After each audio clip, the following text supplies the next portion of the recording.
Alors je vais m'arrêter quelques secondes quand même sur cette extraordinaire dans le TTP, parce que j'ai beaucoup parlé de ces grommellement à l'encontre de Moïse et de son anti-judaïsme quasiment névrotique, hein, qui est plus à démontrer euh, dans le TTP. Mais il y a aussi, à la fin d'ailleurs du TTP, vers la fin du TTP, un extraordinaire panégyrique qu'on pourrait appeler judéo-kibbutznik, c'est-à-dire une sorte d'idéal, de l'État idéal, le gouvernement idéal. C'est Moïse qui l'a inventé avec les Hébreux. Et, et d'ailleurs, il faut savoir que les premiers sionistes du début du XXe siècle adulaient Spinoza. Donc, je m'arrête un petit peu sur cette question de l'organisation politique hébraïque antique dans la Bible et du panégyrique qu'en fait Spinoza dans le TTP. Il se trouve qu'au cœur de ce panégyrique de l'État antique des Hébreux, où il évoque la valeur supérieure du régime, lorsqu'il en parle, c'est dans le chapitre 17, donc c'est vers la fin du traité théologico-politique, il parle de la valeur supérieure du régime de Moïse. C'est ce qu'il appelle en latin sa prestantia. Prestantia, c'est-à-dire littéralement sa prestance, qu'on traduit par sa supériorité. Lequel régime de gouvernement est, explique-t-il, le plus rétif à la tyrannie, le moins susceptible de succomber à la corruption des gouvernants, le seul à préserver l'égalité entre tous, etc. Et il fait, Spinoza, toujours au cœur de ces derniers chapitres du TTP, ce chapitre 17 en particulier, un éloge inconditionnel de la systématisation juive de la pratique de la charité, qui est très important, quelque chose qui est tout à fait classique et traditionnel, en effet, non seulement dans la Bible, mais dans toutes les communautés juives, et qui est si contraire, la pratique, le commandement de la charité, le souci du pauvre, le souci de l'orphelin, le fait, la charité, le commandement de la charité, il est si contraire à l'esprit du capitalisme protestant, au sein duquel il vit, dans l'Amsterdam du XVIe siècle. Et d'autre part, éloge inconditionnel de la joie, on va le voir, je vais vous citer les passages précis du TTP, qui est si contraire à la fois au dolorisme catholique, qui est aussi prévalent, qui n'est pas le seul courant catholique au XVIIe siècle, mais enfin qui est un courant important au XVIIe siècle, et à l'esprit de sérieux de la réforme. La joie, le commandement de la joie et le rôle spirituel de la joie dans le judaïsme.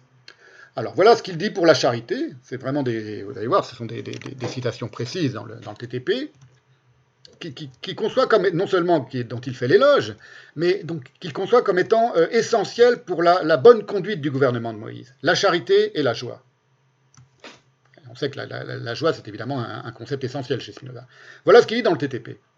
N'oubliez pas, c'est très important, je vais le rappeler plusieurs fois aujourd'hui, c'est quelque chose à avoir toujours à l'esprit, que la chronologie d'élaboration de la pensée et des œuvres de Spinoza, pour ces textes majeurs, c'est d'abord l'éthique, précédé du court traité, précédé du traité de la réforme de l'entendement, mais l'œuvre majeure, l'éthique, ensuite le traité théologico-politique, et ensuite le compendium. Je vais revenir sur cette chronologie, elle est essentielle.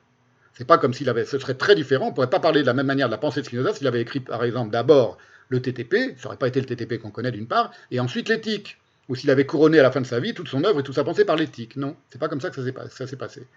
Il a couronné d'une certaine manière toute son œuvre par le compendium.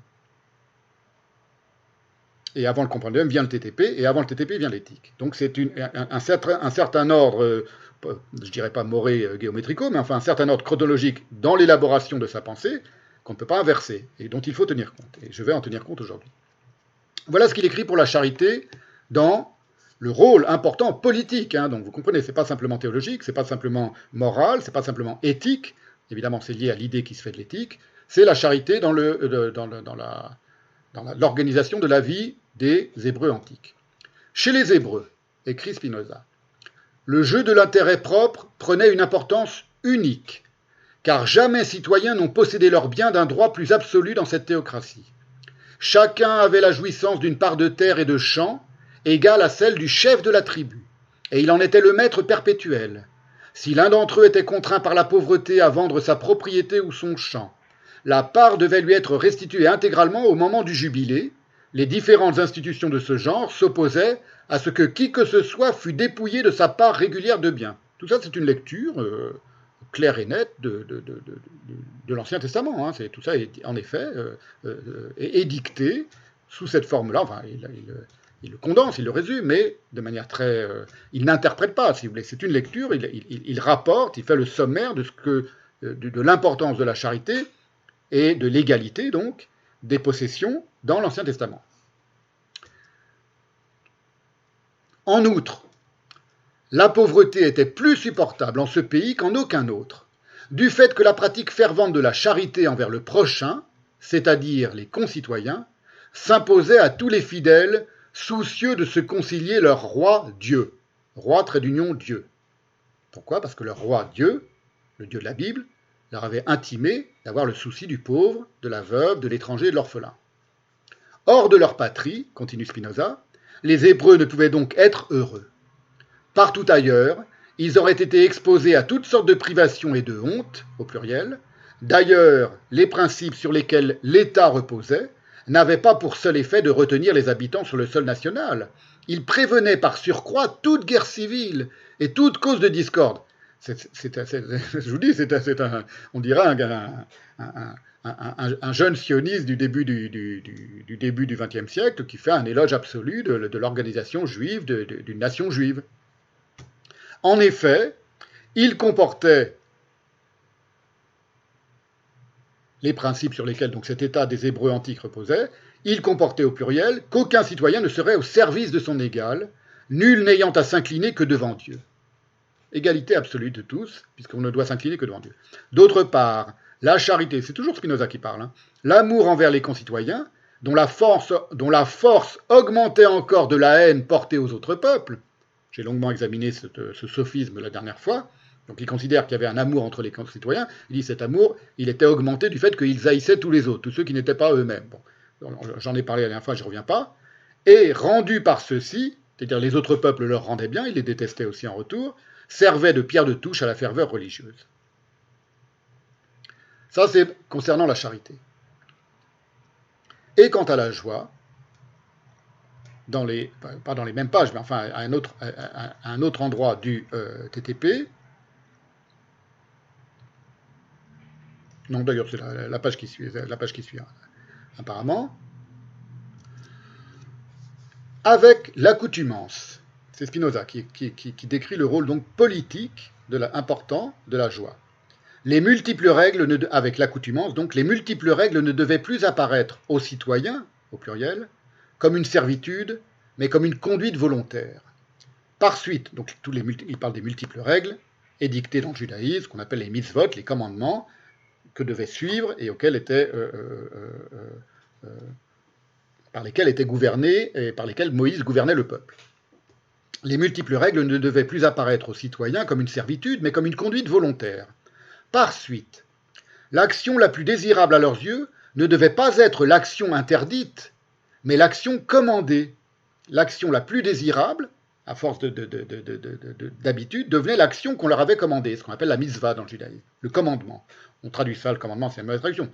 La mitzvah. Dans le même sens aussi, donc si vous voulez, il va commencer à dire quelque chose que les juifs connaissent très bien, à savoir la joie profonde, spirituelle et éthique, littéralement, qu'il y a à accomplir une mitzvah.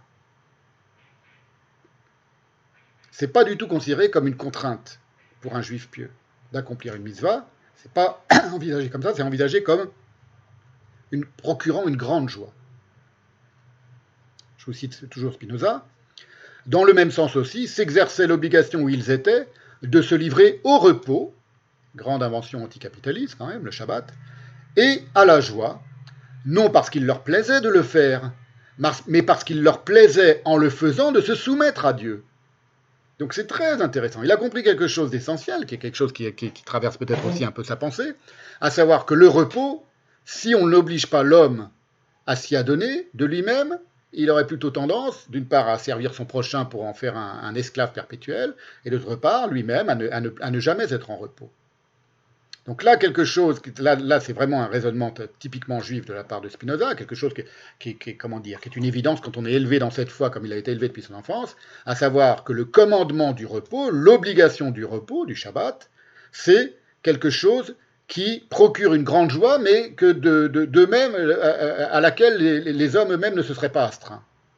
Première chose, le repos et la joie, y compris la joie. Ça, c'est très intéressant, c'est que d'eux-mêmes, les hommes ne se seraient pas livrés à la joie du repos, à la joie du commandement, à la joie des fêtes, etc., à la joie de servir Dieu. Vous voyez, en quelques lignes, il dit des choses que n'importe quel juif élevé comme lui l'a élevé sait naturellement et comprend naturellement. 3 fois l'an, ils étaient les hôtes de Dieu. Voyez Deutéronome chapitre 16. C'est-à-dire, ce sont les 3 fêtes du pèlerinage où les Hébreux, les Juifs, en terre d'Israël, devaient se rendre au temple. Et le 7e jour de chaque semaine, il leur fallait interrompre tout labeur pour se reposer. Outre ces grandes dates de fête, d'autres occasions encore étaient prévues, pour la célébration desquelles d'honnêtes réjouissances et des banquets étaient non seulement autorisés, mais ordonnés. Je ne crois pas, termine Spinoza, que jamais des mesures plus efficaces puissent être imaginées en vue d'agir sur le cœur des hommes, aucune émotion n'étant plus puissante que la joie née de la vénération, c'est-à-dire de l'amour et de l'admiration conjuguées. Vous voyez, c'est pas rien. Ça vient, ces phrases, ces lignes, il les a pensées parce qu'il a étudié, évidemment, et très bien étudié, et qu'il connaissait parfaitement le texte hébraïque de la Bible, parce que tout ça, c'est dans la Bible, tout ce qu'il décrit, ce sont des mœurs bibliques, si vous voulez, c'est pas les juifs, c'est pas le judaïsme de son temps.